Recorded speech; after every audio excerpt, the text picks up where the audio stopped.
see this bottle? You know what would go great in it? Some good old Donkey Kong Country Tropical Freeze. I can't get enough of this stuff. My doctor told me that 500 grams of sugar in a single day is way too much for my health, but I'm still alive, so who's really the expert here? This sequel to the already critically acclaimed Donkey Kong Country Returns, which revived the series after a nearly 15-year hiatus, is widely regarded as being even better than the original reboot in nearly all aspects, and is also considered by some to be one of the best 2D platformers of all time. But is that entirely true? Or is Donkey Kong Country Tropical Freeze hiding some sizable blemishes behind its seemingly flawless exterior? It's time to take a second look and find out.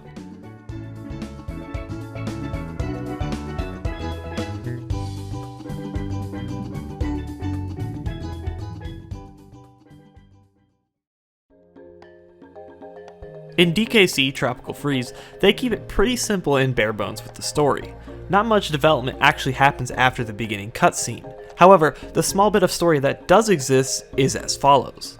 While DK and friends are celebrating his birthday at home, the Snowmads, who are a group of winter-themed evil animals, raid DK Island, freezing it in the process, and send Donkey Kong and friends flying to a remote location. Their mission is to obviously make their way back to DK Island and retake what's rightfully theirs, their own home. Spread out across this series of other islands that the DK crew must progress through to make it back home are the Snowmads themselves, who increasingly get more prominent as DK gets closer and closer to returning back to his island. But obviously, the story is not where the game shines the brightest, and I'm glad that isn't the case. The story is given a backseat to put full focus into the gameplay, and boy does it show. First off, I want to mention the controls, and how much I like them. I've heard some people mention how these controls feel too slippery or heavy for them, and I can definitely see where they're coming from. However, the problem here is not that the controls are inherently bad, it's the fact that these players who aren't a fan of the controls went into the game expecting them to feel like Mario and not like Donkey Kong. The Mario games pride themselves on super tight and responsive controls, so much so that sometimes it feels like Mario himself is breaking multiple laws of physics. With the Donkey Kong games, I've come to expect the controls to come with a lot more weight and realism. When controlling DK, you can really feel how heavy he is by how he scrambles when you try to stop or switch directions, or when he hangs in the air for a bit longer than you would expect before crashing down. The sound and physics when he lands on the ground really complement the developer's attempt at genuinely making him feel large and heavy. On the other hand, the controls take on a different feel when you are controlling any of the other Kongs by themselves, which can be accomplished by playing in multiplayer or by unlocking the game's hard mode, which allows you to play as any Kong you want in each level. Obviously, the other members of the DK family are considerably smaller than Donkey Kong, which in turn means they weigh less. While controlling them, the movement feels a lot more zippy and responsive in comparison to DK, more akin to the feel of movement in a Mario game, but still relatively true to what you would expect from controlling a character of their size. If you don't like these controls and prefer the more Mario-esque ones, I'm fine with that. But you also need to realize that there are simply just two different styles of controlling a character, and one is not inherently better than the other. I will admit that this control style takes some getting used to after playing Mario for so long, but I grew to really like it after I got the hang of it.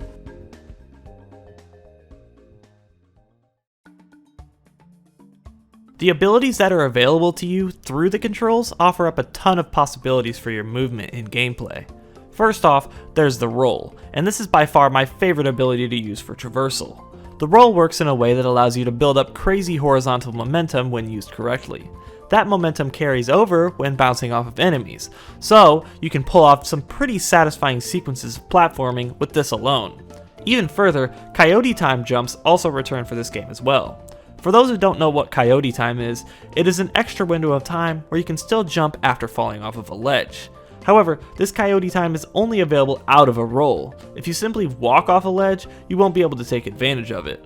But if you do a roll off the ledge and attempt to jump, you get around an entire second of time where you can essentially jump in midair. This allows for even more possibilities with traversal throughout a level, since you aren't limited to the width of a platform for your jumps. You can jump at any time from when you press the roll button all the way until your Coyote Time runs out.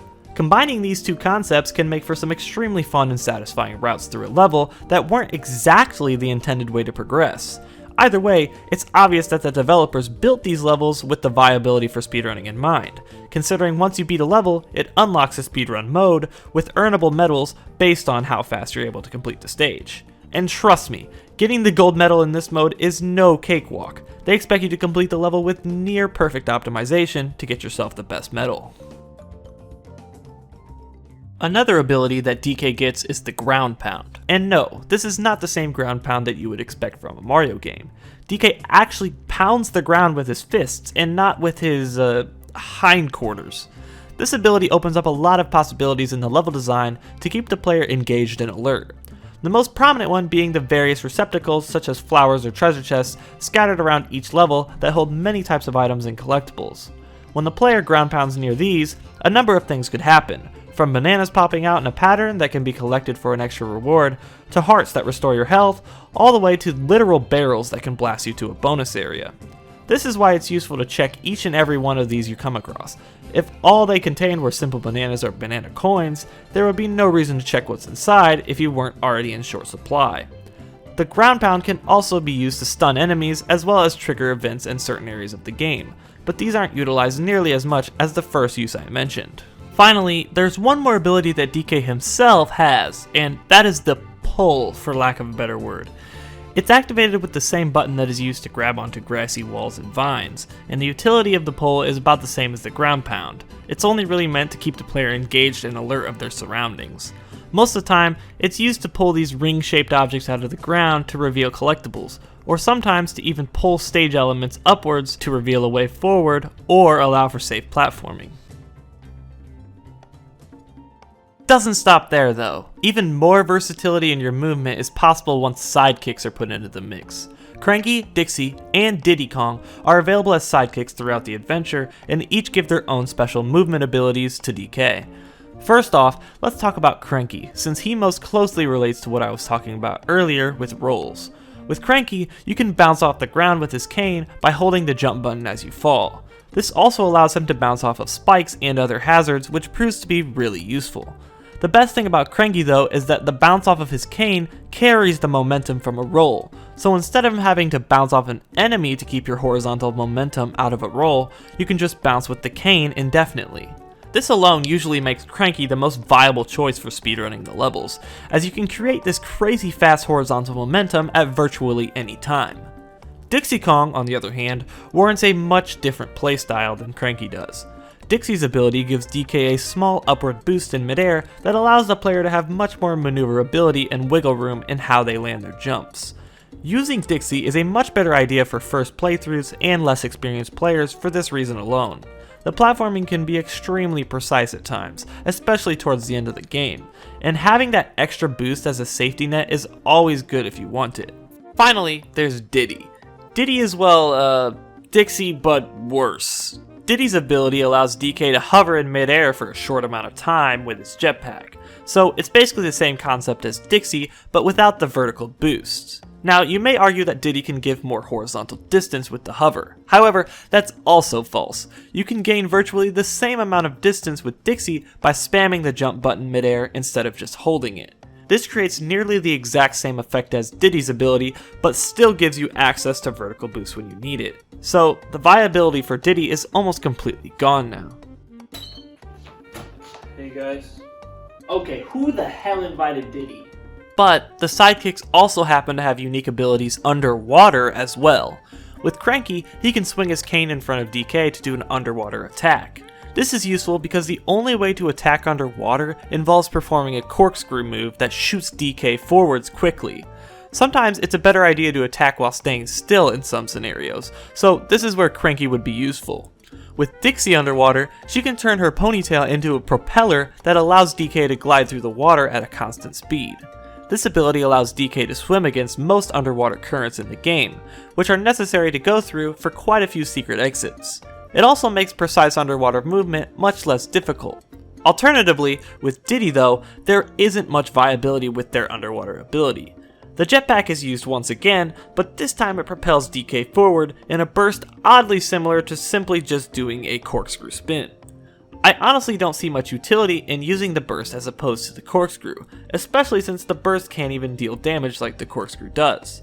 Personally, I think Diddy needs a big overhaul that addresses both the on-land and aquatic issues to better differentiate them from the other two sidekicks that obviously have more viability in general gameplay. Because, like I said, Diddy literally seems like an off-brand version of Dixie right now. Also, one more thing about the controls. I just had to shoehorn this into the conversation. Is it just me, or does it take way too long to climb up a vine? It seems to really break up the pacing of the level in my opinion.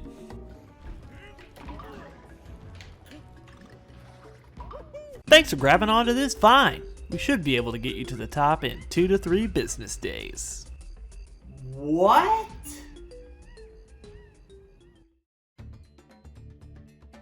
Moving forward though, I want to talk about the level design. This is where Donkey Kong Country Tropical Freeze shines the brightest.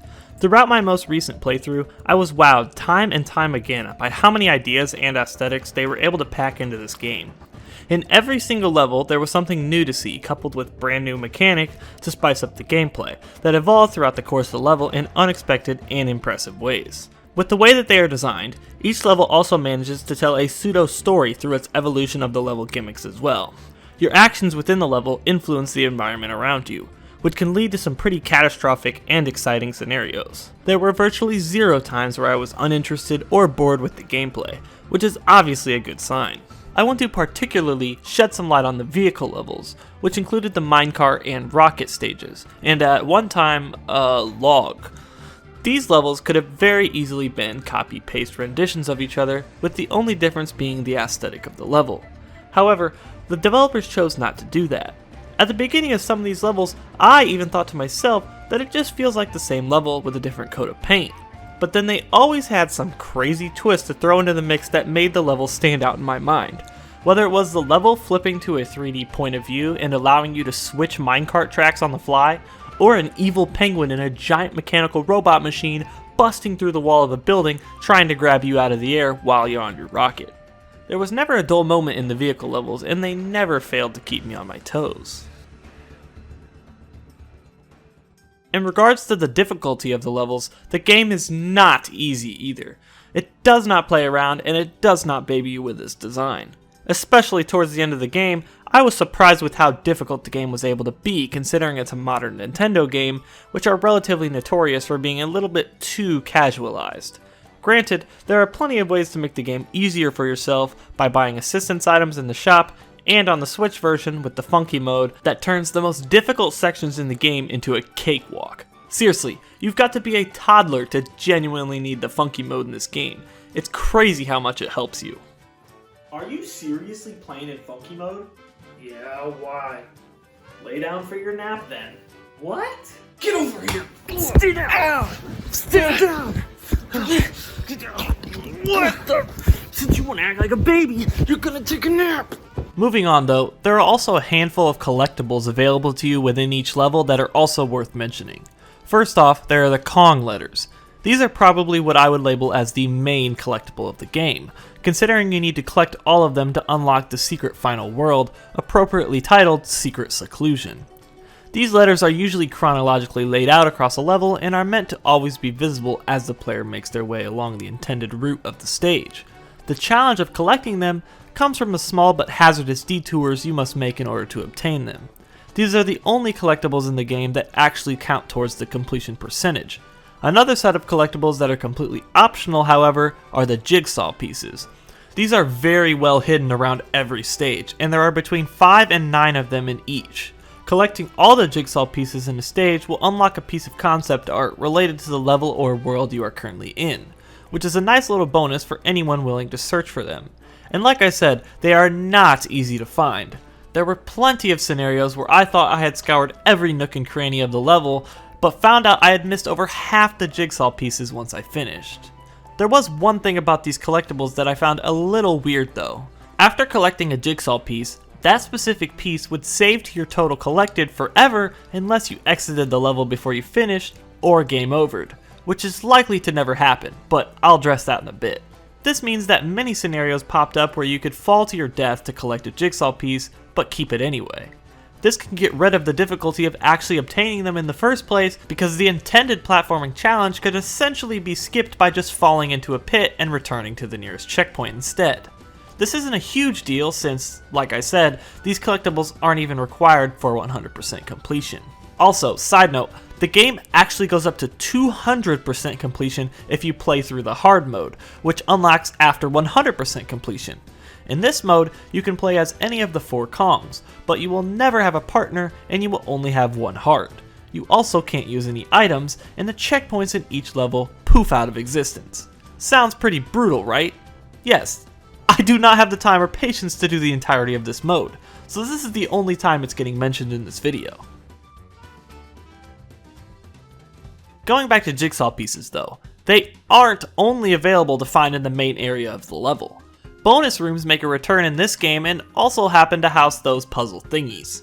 Let me give you the basic gist of these bonus challenges. Collect bananas, get jigsaw piece, leave. They are very bare bones and get stale extremely quick.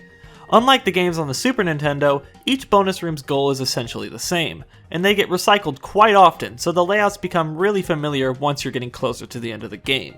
In fact, there are only 11 possible bonus room layouts in the game.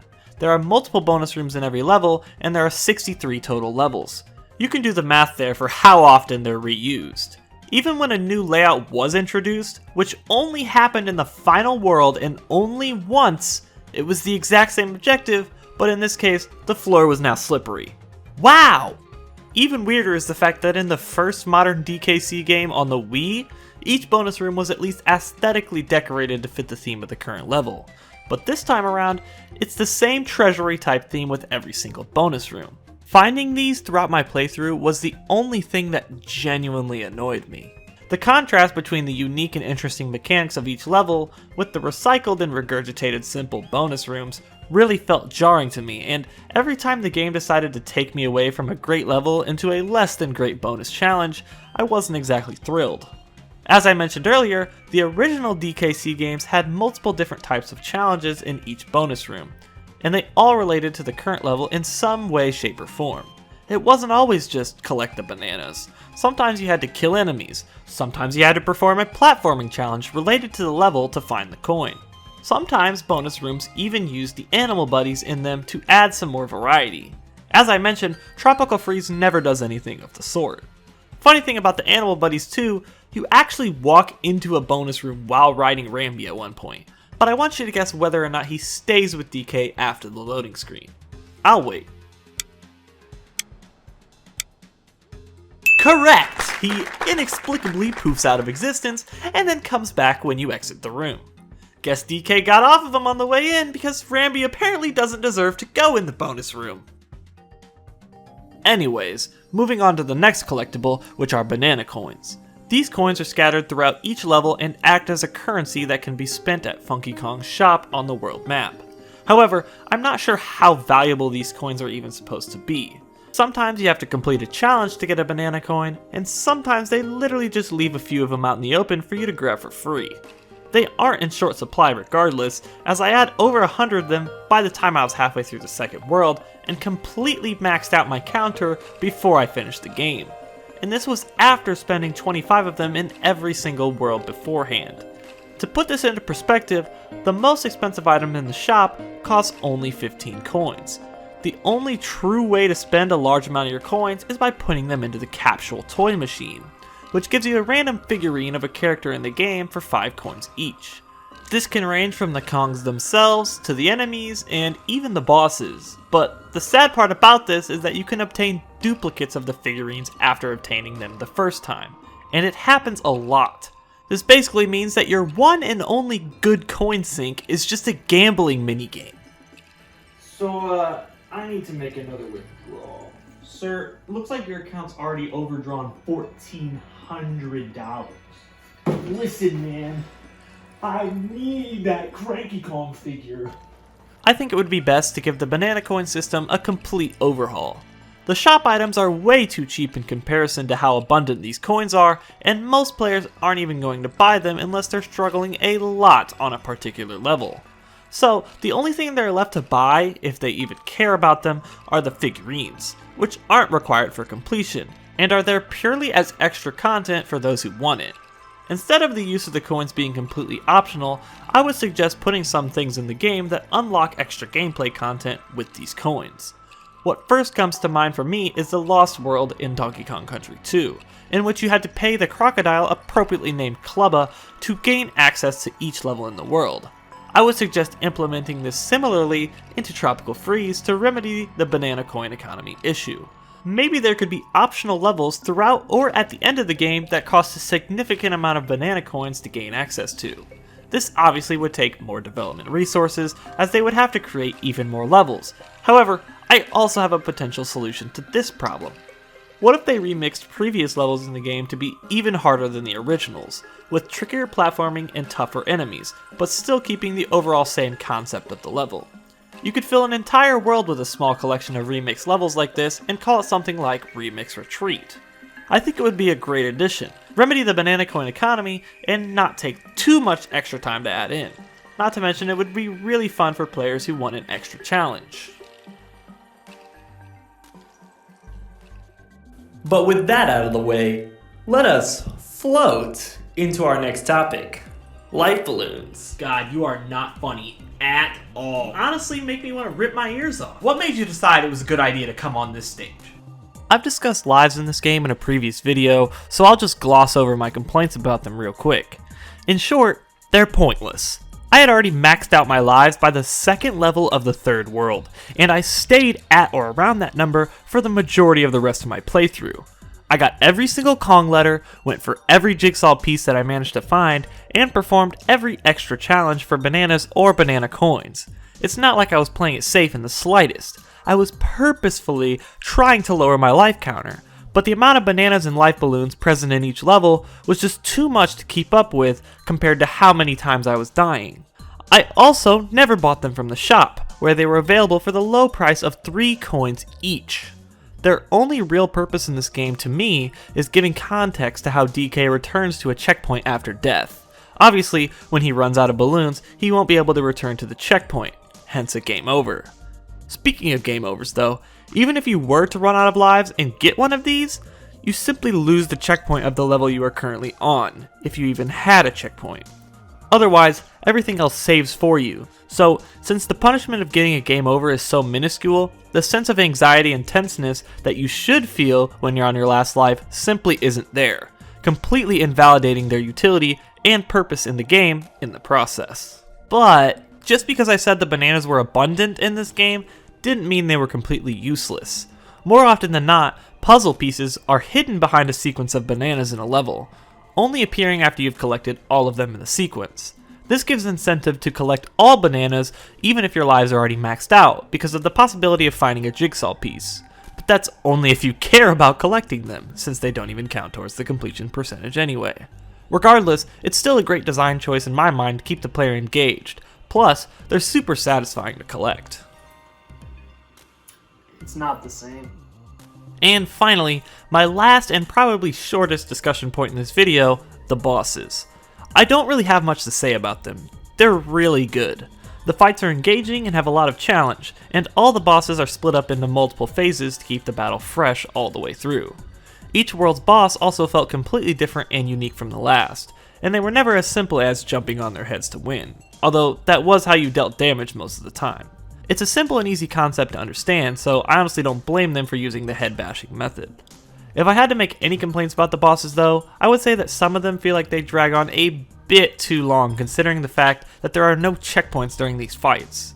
It feels a tad bit unfair to be so far into a fight and get sent straight back to the beginning when you die. However, these are bosses, and they're supposed to be a big challenge to close out the world, so maybe I just feel this way because of how conditioned I am from bosses in other games that put up way less of a fight. Yeah, I'm looking at you.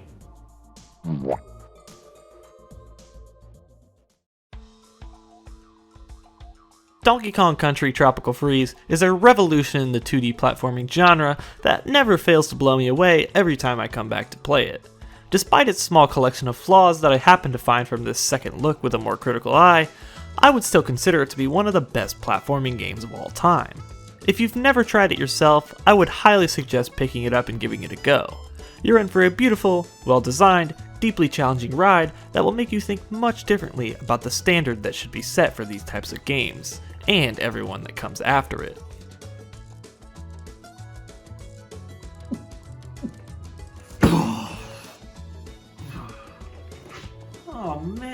already gone. Guess it was only 5 gallons. Who could that be? Delivery for chips? Yeah, that's me. Congrats on your diagnosis. Damn it! I heard type 1 was way better.